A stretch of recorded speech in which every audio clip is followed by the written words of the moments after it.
ओम नमो भगवते वासुदेवाय। श्री हरि की जय। विष्णु भगवान की जय। हर हर महादेव। राधे राधे दोस्तों, आज मैं आपके लिए लेकर आई हूँ पितृपक्ष की कथा, उसका तर्पण विधि और महत्व। अगर आपको इसकी पूरी जानकारी चाहिए तो इस वीडियो के अंत तक बने रहे और पूरी वीडियो देखें। दोस्तों, भाद्रपद पूर्णिमा 18 सितंबर को था और इस दिन से पितृपक्ष का आरंभ माना जाता है। भाद्रपद पूर्णिमा के दिन स्नान दान का खास महत्व माना गया है।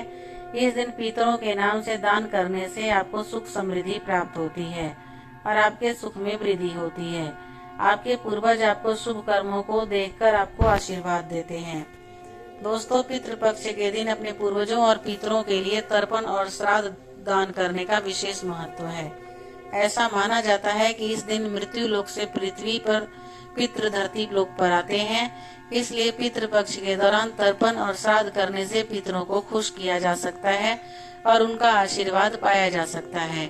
तो आइए वीडियो की शुरुआत करते हैं। दोस्तों, पितृ खुश रहे तो सुख समृद्धि व वंश वृद्धि का आशीष प्राप्त होता है। इस साल मंगलवार के दिन 17 सितंबर 2024 को पितृपक्ष की शुरुआत हुई है। पूर्वजों की शांति के लिए पितृपक्ष के दौरान श्राद्ध कर्म करने की विधान है।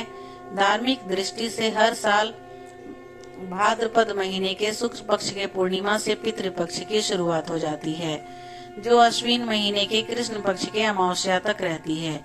पितरों का प्रसन्न रहना बहुत ही महत्वपूर्ण माना जाता है। पूर्वजों की शांति के लिए पितृपक्ष के दौरान श्राद्ध कर्म करने का विधान है।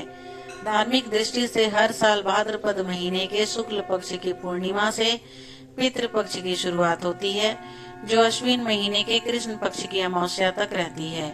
पितरों का प्रसन्न रहना जरूरी है।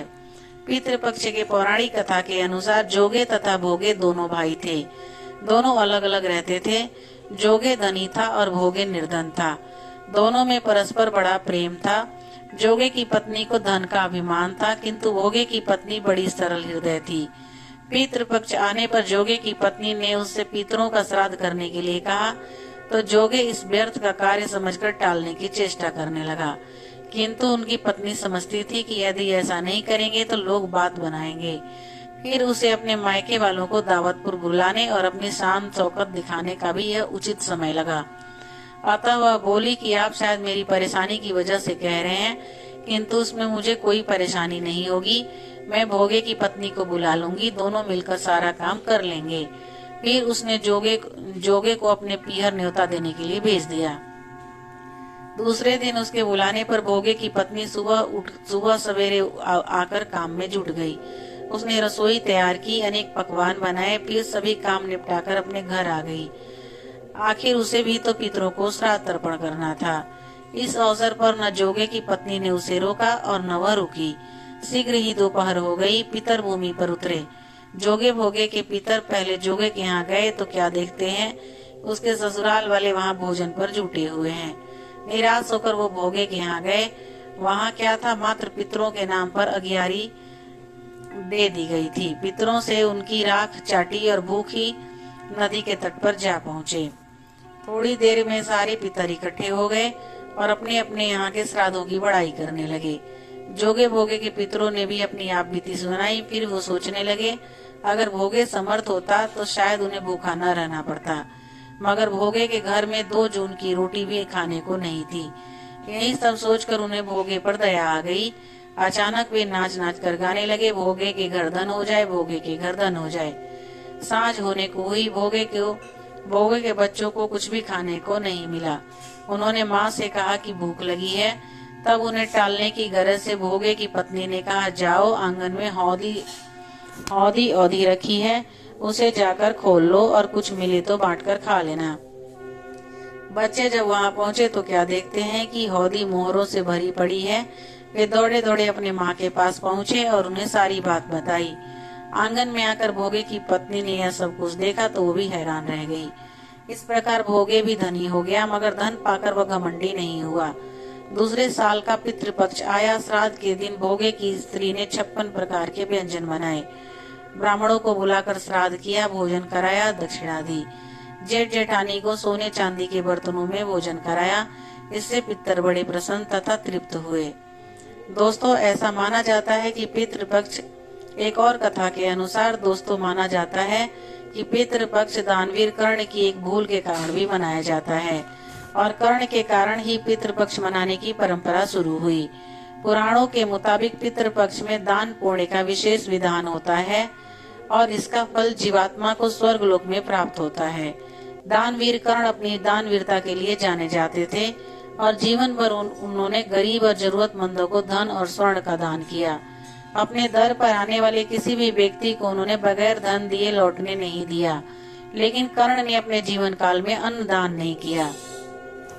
अंतिम समय में जब कर्ण ने मृत्यु लोक छोड़ा और स्वर्ग पहुँचे तो खूब सोना दिया गया और खाने के लिए कुछ भी नहीं दिया गया।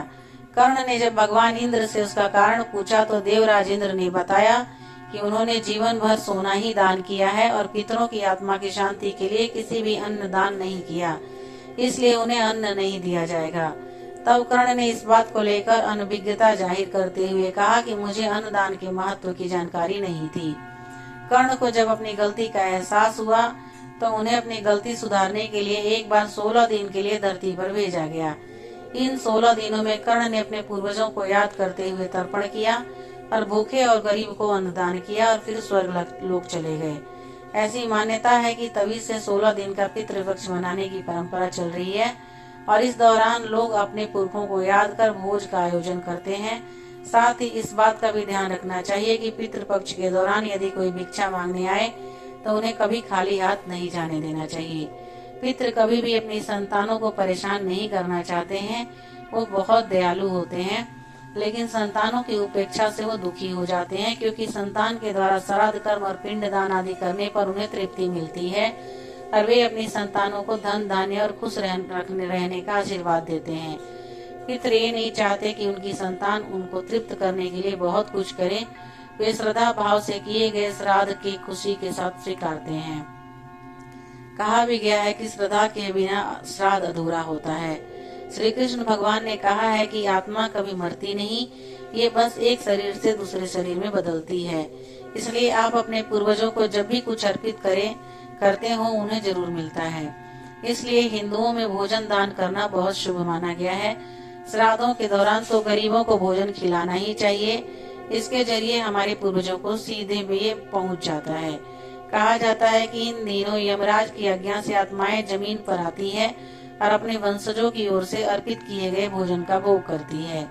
सनातन धर्म में श्राद्ध पक्ष में अपने पूर्वजों को याद करने के लिए वैदिक अनुष्ठान किए जाते हैं और उनकी आत्मा की शांति के लिए बहुत कम लोग इस कहानी को जानते हैं कि पितृपक्ष में दान क्यों किया जाता है और केवल कारण के कारण ही पितृपक्ष की मनाने की परंपरा शुरू हुई। पुराणों के अनुसार पितृपक्ष में दान करने से आत्मा को स्वर्ग की प्राप्ति होती है। पितृपक्ष ऐसा समय है जब हमारे पूर्वज धरती पर आते हैं और अपने परिवार वालों से अलग अलग रूपों में मिलते हैं। माना जाता है कि 16 दिन की इस अवधि में यमराज आत्माओं को मुक्त कर देते हैं ताकि वो धरती पर अपने परिवार के निकट से देख सकें। वहीं पितृपक्ष में संतानें अपने पितरों की आत्मा की शांति के लिए पूजा पाठ व तर्पण करती है। जो जातक प्रेम व श्रद्धा पूर्वक श्राद्ध कर्म करता है उससे अपने पूर्वजों का आशीर्वाद मिलता है। दोस्तों, पितृपक्ष में श्रीमद् भागवत कथा का सुनने का बहुत महत्व है। पितृपक्ष में कथा का श्रवण करने से पितरों को शांति मिलती है। पितृपक्ष के समय में या फिर अमावस्या को या किसी के श्राद्ध क्रम में आपने देखा होगा कि भोजन का अंश कौवा को खिला देते हैं। कौवा को भोजन क्यों देते हैं, आइए विस्तार में जानते हैं। इससे बड़ी जुड़ी मान्यता यह है कि यदि कौवा उस भोजन के अंश को ग्रहण कर लेता है तो आपके पितृ तृप्त हो जाते हैं। कहा जाता है कि कौवा के द्वारा खाया गया भोजन सीधे पितरों को प्राप्त होता है। धार्मिक मान्यताओं के अनुसार जब किसी व्यक्ति की मृत्यु होती है तो उसका कौवा योनि में जन्म होता है। इस वजह से भी माना जाता है कि कौवा के माध्यम से भोजन पितरों तक पहुंचता है। यदि कौवा आपका दिया भोजन नहीं खाता तो इसका अर्थ है कि आपके पिता आपसे संतुष्ट और प्रसन्न नहीं हैं। श्राद्ध का भोजन सिर्फ कौवा को ही नहीं दिया जाता, तो उसका कुछ अंश गौ माता, कुत्ता और पक्षियों को भी दिया जाता है। यदि ये भोजन स्वीकार नहीं करते हैं तो इससे पितरों की नाराजगी का संकेत माना जाता है। पौराणिक कथा के अनुसार त्रेता युग में इंद्रदेव के पुत्र जयंत ने कौवे का रूप धारण किया था उस कौवा ने एक दिन सीता जी के पैर में चोंच मार दी। यह घटना राम जी देख रहे थे। उन्होंने एक तिनका चलाया तो वह कौवा की एक आंख में जाकर लग गया। उससे उसकी एक आंख खराब हो गई। उस कौवा ने श्री राम को अपनी गलती के लिए माफी मांगी और क्षमा याचना करने लगा। इस पर प्रभु श्री राम प्रसन्न हुए और उन्हें आशीर्वाद दिया कि पितृपक्ष में कौवा को दिया जाएगा भोजन का अंश पितृलोक में निवास करने वाले पितृदेवों को प्राप्त हो। इस वजह से कौवा को भोजन देते हैं। दोस्तों, पितृपक्ष में सुबह जल्दी उठें और स्नान कर जल में काले तिल मिलाकर सूर्य देव को अर्पित करें। पितृपक्ष में पितरों का तर्पण विधि पूर्वक करना चाहिए। पितरों के लिए भोजन बनाएं और तर्पण करें। तर्पण करते समय पूर्व दिशा की तरफ मुख रखें। अंत में पितरों को भोजन अर्पित करें। तो दोस्तों, पितृपक्ष की कथा, उसका तर्पण विधि, महत्व आपको कैसा लगा मुझे कमेंट करके जरूर बताइएगा। अगर मेरी दी हुई जानकारी आपको अच्छी लगी और अगर आप चाहते हैं कि मैं जब भी